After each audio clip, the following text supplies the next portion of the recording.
रानू चीखते हुए कई बार दौड़ी, उछली कि वो अजीब डरावनी छिपकली उसके शरीर से नीचे गिर जाए, मगर छिपकली जस की तस उसके शरीर पर चिपकी हुई थी। कभी वो उछलकर उसके कंधों पर बैठ जाती, तो कभी गर्दन पर, कभी सिर पर उछलती, तो कभी उसके वक्षों पर।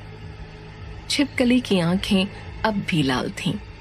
उसके चेहरे पर अब भी वही कुटिल मुस्कान थी। छिपकली हंसते हुए जैसे रानू के साथ खेल रही थी। उछलते हुए ही वो बोली, बस रानू बस, रुक जा लड़की। मैंने कहा रुक जा वरना मैं अभी तेरा सिर नोच के खा जाऊंगी। ये सुनते ही जैसे रानू का पूरा शरीर ठंडा पड़ गया। वो बर्फ सी वहीं जम गई। डर के मारे उसकी आवाज रुंध गई, आंखों से आंसू निकल आए। वहीं छिपकली अब धीमे धीमे चलते हुए रानू की गर्दन पर उसके खुले बालों में गोल गोल घूमती हुई बोली, रानू मेरा एक काम करेगी? क्या क्या? रानू ने डरते हुए पूछा। बस एक छोटा सा काम है, कुछ पता लगाना है और बस फिर हो गया। देखो मैं कुछ नहीं जानती, मैं भानु। पर भानु का कोई जवाब नहीं आया। नहीं आएगा वो, नहीं आएगा। इसलिए तो कहती हैं मजाक सोच समझ कर करना चाहिए। छिपकली फिर मुस्काई। देखो मुझे पता है तुम वो आत्मा हो, मैं तुम्हारा साथ नहीं दूंगी। ये सुनते ही रानू के गर्दन पर घूमती छिपकली गुस्से में एकदम रुक गई और अब सामने वाली दीवार पर उछलते हुए वो बोली, नहीं नहीं। छिपकली का रंग अब गुस्से में धीरे धीरे लाल हो रहा था। उसकी सांसें तेज चलने लगीं। उसका शरीर फिर से बड़ा होने लगा, मगर इस बार पिछली बार से भी बड़ा शरीर करते हुए छिपकली रानू की आंखों में आंखें डाले बोली, नहीं देगी साथ, नहीं देगी। बोलते हुए छिपकली ने अपने गहरे लाल पंजों से पकड़कर जबरदस्ती रानू का मुंह खोल दिया।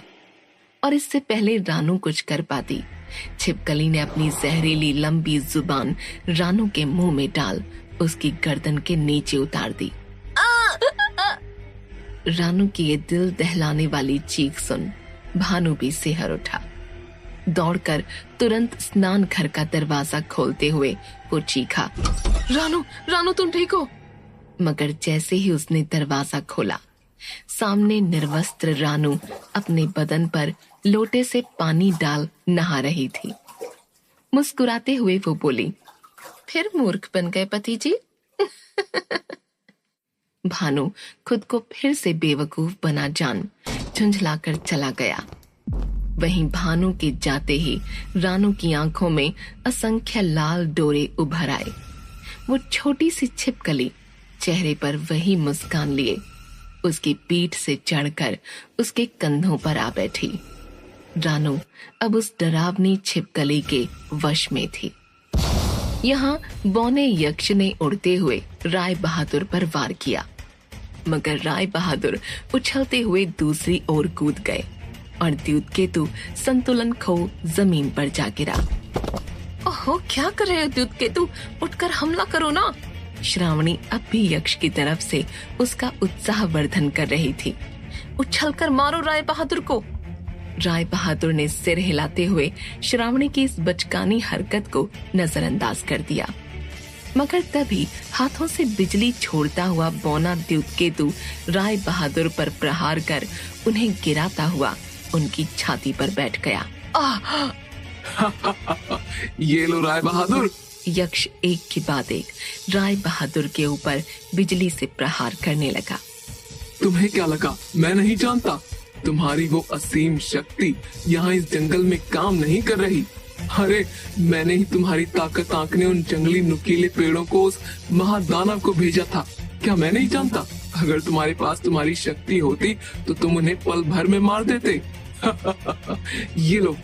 कहता हुआ यक्ष एक के बाद एक कभी आग तो कभी कांच उगल राय बहादुर पर प्रहार करने लगा, मगर उसका हर वार खाली जा रहा था। राय बहादुर यक्ष के निशाने से हटकर ही बिना कुछ किए उसके वारों से बच रहे थे, जिसे देख द्युतकेतु की झुंझलाहट बढ़ती जा रही थी। उसे समझ नहीं आ रहा था कि शक्तियां ना होने के बावजूद भी राय बहादुर उसके इतने तेज वारों से कैसे बच रहे हैं। शायद वो भूल गया था कि राय बहादुर के कानों में अब भी वो बाली है, मगर इधर श्रावणी को अब धीरे धीरे सब कुछ समझ आने लगा कि क्यों वो बाली उसके कान से निकालकर राय बहादुर ने पहन ली थी, क्यों उन्होंने यक्ष की वो बेहुदा शर्त मान ली थी। दरअसल राय बहादुर बस किसी तरह यक्ष से वो बाली हासिल करना चाहते थे, क्योंकि उसकी शक्ति से वो यक्ष को हराकर इस गुफा से निकल सकते थे। यही राय बहादुर की योजना थी। ओह, तो इसलिए आपने वो। श्रावणी हैरान हो बोली। चलो, देर से ही सही तुम्हें समझ तो आया। अब इस बोने के लिए ताली बजाने की बजाय मदद करो मेरी। पर कैसे? श्रावणी की नजर अपने पास खड़ी उस जादुई छड़ी पर पड़ी, जिस पर इस समय भैंसे का सिर तेज सांस छोड़ता हुआ यक्ष और राय बहादुर की लड़ाई बड़े मजे से देख रहा था।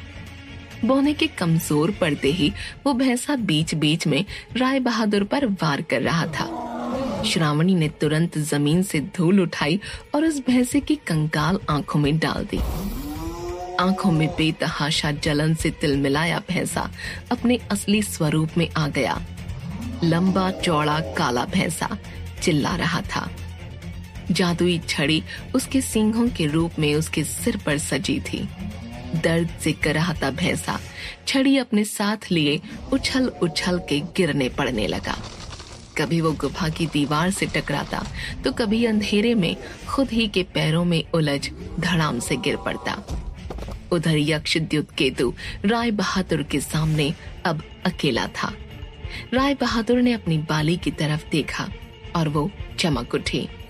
राय बहादुर ने हवा में उछलते हुए जमीन पर एक जोरदार घूंसा मारा।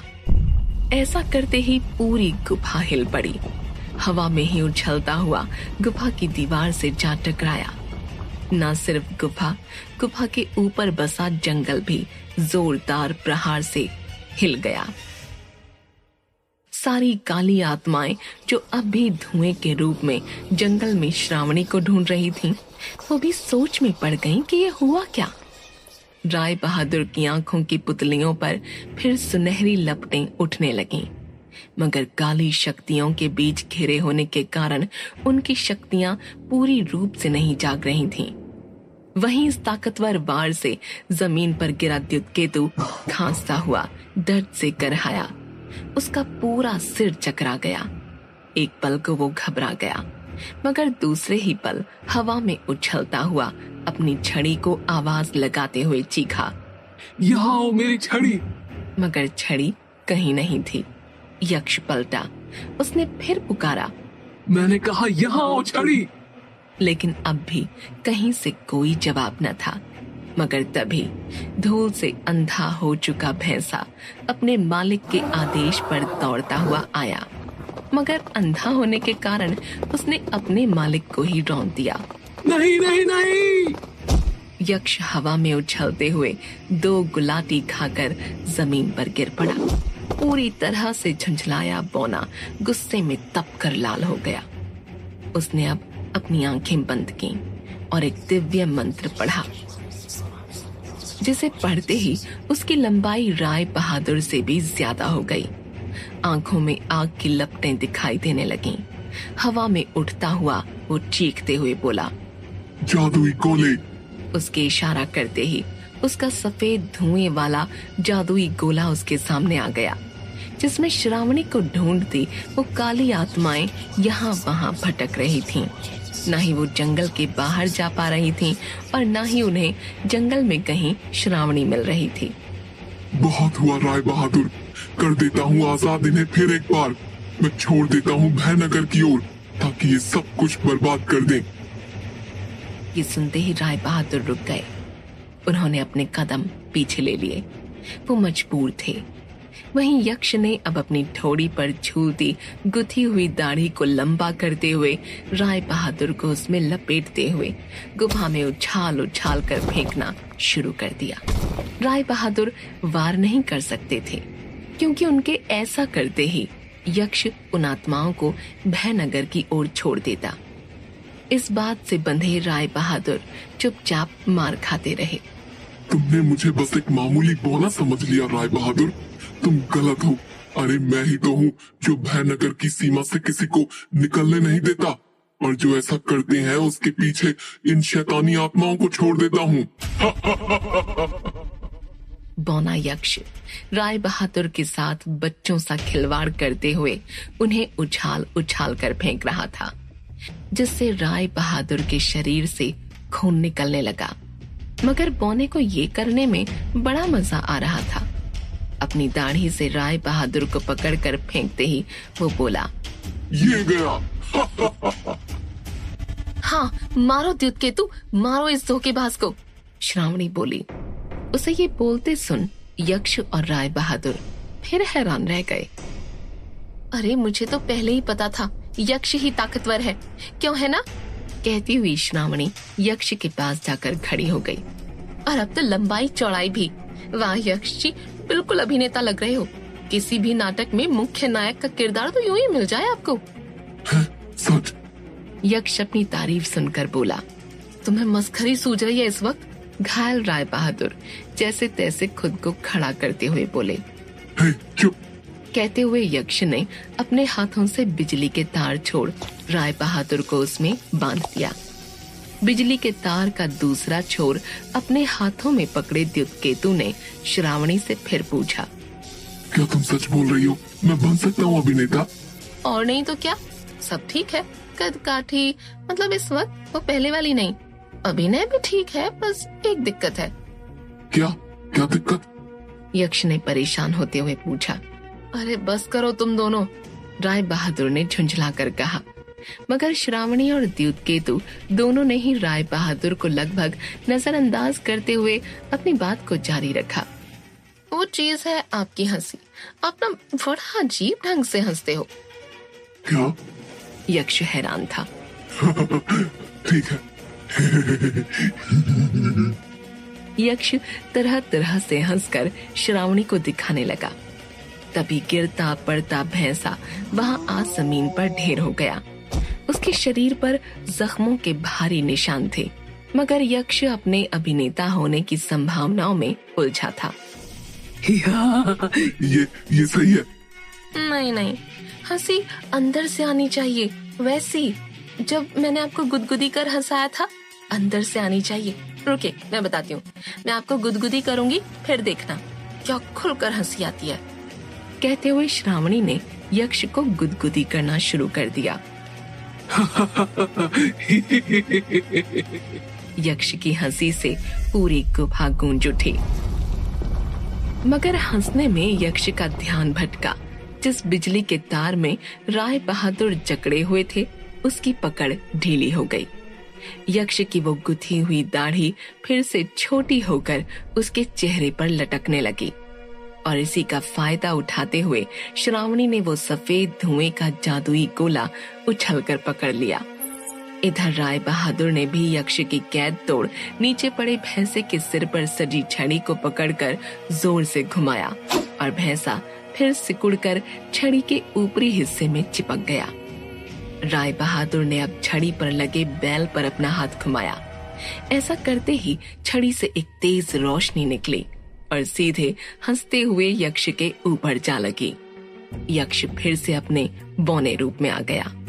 वो रोशनी बर्फ बन यक्ष को खुद में समेटे बर्फ सी जम गई। यक्ष अब जैसे किसी बर्फ की सिल्ली में कैद हो, हवा में हंसता हुआ यक्ष वहीं का वहीं जम गया। उसके शरीर का एक भी अंग नहीं हिल रहा था, सिवाय उसकी आंखों और मुंह के। यक्ष की दबी सी चीख, निकालो मुझे, निकालो, श्रावणी, राय बहादुर। मगर श्रावणी और राय बहादुर का उसे वहां से निकालने का सवाल ही नहीं था। पर एक सवाल जरूर था कि वो दोनों उस गुफा से कैसे निकलेंगे। गुफा चारों तरफ से दीवार से बंद थी। बाहर जाने का कहीं कोई रास्ता नहीं था। अब श्रावणी ने पूछा। राय बहादुर भी वही सोच रहे थे कि इस गुफा से निकलें कैसे। मुझे लगता है इस जादुई गोले और इस छड़ी की मदद से ही हमें कुछ करना होगा। छड़ी पर लगा भैंसा गुर्राया। ये सुन बर्फ की सिल्ली में जमा हुआ यक्ष भी चिल्लाया, ऐसा मत करना। जहाँ श्रावणी ये सुन और परेशान हो गई। वहीं राय बहादुर बोले, अगर ये बुरी शक्तियों का प्रतीक ये भैंसा और यक्ष दोनों इस चीज के लिए मना कर रहे हैं तो हमें यही करना चाहिए। शायद यही सही रास्ता है। तुम कुछ नहीं जानते राय बहादुर। यक्ष बर्फ से ही चिल्लाया। तुम्हें नहीं पता तुम किस चीज से खेल रहे हो। मगर राय बहादुर ने यक्ष की एक न सुनी और छड़ी को उस जादुई गोले पर घुमा दिया। मगर ऐसा करते ही अचानक उनके नीचे की धरती फट पड़ी और राय बहादुर और श्रावणी नीचे गिरने लगे। क्या होगा अब राय बहादुर और श्रावणी का? रानू से क्या करवाएगी वो कुटिल छिपकली? किस मोड़ पर ले जाएगा राय बहादुर को उनका ये कदम? जानने के लिए सुनते रहिए भयनगर, सिर्फ पॉकेट FM पर।